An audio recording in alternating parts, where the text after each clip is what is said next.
Oh, well, looks like we have here a very original 67 Chevelle 396 SS big block. You can see the detail in this engine is, when you have like the hose clamps and the original hoses like that, and the original type battery,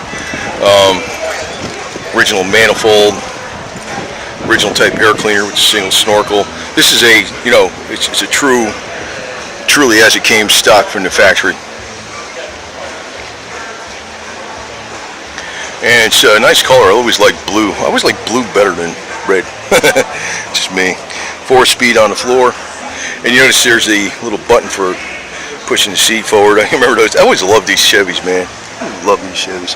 You got your ashtrays out there. You got dual ashtrays on the armrest on each side in the back.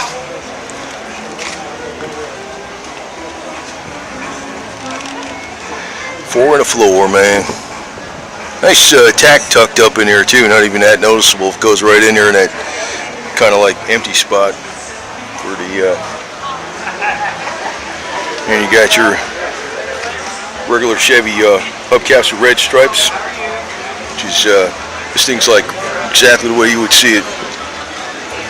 Bumper guards. 396 Super Sport.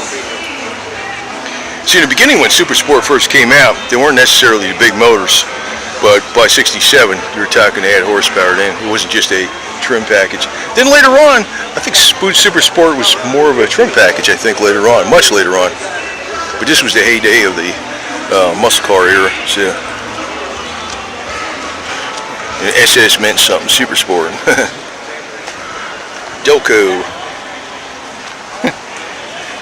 That's how, the old batteries were like that. You just check each individual cell. That's how you like that better, to tell you the truth. This is like, you can see all the attention to detail from the heater hose clamps and the radiator clamps and everything else on there.